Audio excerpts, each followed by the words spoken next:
ఏం జరిగిందమ్మా? మేము దర్శనానికి వెళ్ళినాం సార్. అక్కడ మాకు 100 రూపాయలు ఇవ్వమని డిమాండ్ చేస్తున్నారు. 100 రూపాయలు అసలు ఎందుకు ఇవ్వాలి అనేసి మేము అడిగినాము. మొత్తం లేడీస్ వెళ్ళినాం సార్, ఫ్యామిలీ లెక్క లేడీస్ వెళ్ళినాం. మేము దర్శనానికి వెళ్తే అక్కడ 100 రూపాయలు ఎందుకు ఇవ్వాలని అడిగినాము. నేను ఇక్కడ కర్తని, నేను చెప్పిందే చెయ్యాలి ఇక్కడ అని చెప్పేసి శ్రీనివాస్ రెడ్డి కొంచెం ర్యాష్గా మాట్లాడిండు. ఏమన్నాడు? గలీజ్గా తిట్టిండు సార్, లంచం ఉండదు మోసడి అది ఇది అని చెప్పేసి మా అత్తమ్మని తిట్టిండు, మా చిన్నత్తమ్మని. తిట్టిన తర్వాత ఆమె ఏం చేసింది, ఇంకా మీరు ఎందుకు ఇట్లా మాట్లాడుతున్నారు, మీరు మాకు టోకెన్ అన్న ఇవ్వండి, టికెట్ అన్న ఇవ్వండి అని చెప్పేసి వాళ్ళని అడిగింది సార్. వాళ్ళని అడిగితే ఇంకా వాళ్ళు టికెట్ లేదు, టోకెన్ లేదు, ఫస్ట్ 100 రూపాయలు ఇస్తేనేమో ఇవ్వండి, లేదంటే ఇక నుంచి దెంగే అని డైరెక్ట్ ఇంకా మాట్లాడుతూనే ఉన్నాడు. ఊళ్ళో ఉన్నారు మీరు ఇట్లా మాట్లాడుతున్నారు ఎందుకని చెప్పేసి అక్కడికి మా అర్థం అడిగింది సార్. లంజన ఏంది నువ్వు చాలా మాట్లాడుతున్నావు, నీకు దమ్ముంటే నువ్వు కుమ్మేరలో నిలబడి మాట్లాడిస్తుడు, నువ్వు కుమ్మేరదానవైనా ఏ ఊరు నుంచి వచ్చిన లంజ అది అని చెప్పి కొంచెం ఇంకా గలీజ్గా మాట్లాడింది సార్. సర్పంచ్ శ్రీనివాస్ రెడ్డి అక్కడ శ్రీనివాస్ రెడ్డి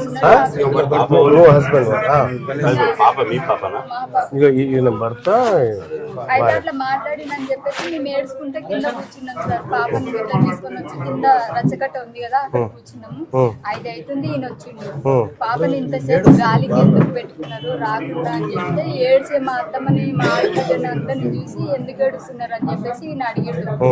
అడిగితే ఇంకా వాళ్ళు ఇట్లా అన్నారా, ఎప్పుడైతే ఏ జాతరలో మాటలు పడలేదు ఈ జాతరకు వచ్చి మనకి ఈ కర్మ ఏం చెప్పి ఏంద్రా అని చెప్పేసి మా అత్తమ్మ వాళ్ళు మా ఆడపిల్ల వాళ్ళు అందరూ కలిసి ఏడుస్తారు. సరే మీరు ఏడవకండి నేను అడిగి వస్తా అని చెప్పేసి పైకి వెళ్ళిపోయాడు. పైకి వెళ్ళిపోయినా అక్కడ ఎవరు లేరు. అక్కడ ఎవ్వరు లేకుంటే అక్కడ నుంచి కిందికి వచ్చి ఇంకా మా ఆయన వాట్సాప్ గ్రూప్ ఉంది సార్ మేరకు. అయితే ఆ గ్రూప్ లో ఏం పెట్టిండు, మా అమ్మ లక్కలని అంత గలీజ్ గా మాట్లాడుతున్నారు కదా, మీరు రెడ్డిలు అయినందుకు మాట్లాడుతున్నారు, అదే మేము తిరిగి రిటర్న్ అంటే మీకు ఇజ్జత్ ఉంటుందా అని చెప్పేసి ఇట్లనే పెట్టిండు సార్.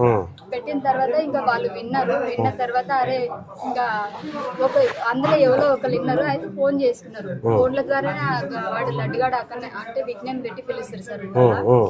లడ్డుగాడు అక్కడనే ఉన్నాడు అంటే వాడే పెట్టిండు అని చెప్పేసి ఇంకా అందరు ఫోన్ల మీదనే పిలిపించుకొని మా ఆయనని పట్టుకున్నాడు సార్ శ్రీనివాస్ రెడ్డి. పట్టుకొని అక్కడ సతీష్ రెడ్డి, శ్రీనివాస్ రెడ్డి, ఇంకా శ్రీకాంత్ రెడ్డి, యేసుమధు సార్, అందరు రెడ్డి సార్. ఇంకా నలుగురు కలిసి బయట కొడుతురు సార్. ఫస్ట్ మెట్ల దగ్గర ఆయనకు రాడుంది కాలుకి, ఇక్కడ నడుముల నుంచి మోకాల దాకా రాడుంది సార్ ఈయనకు.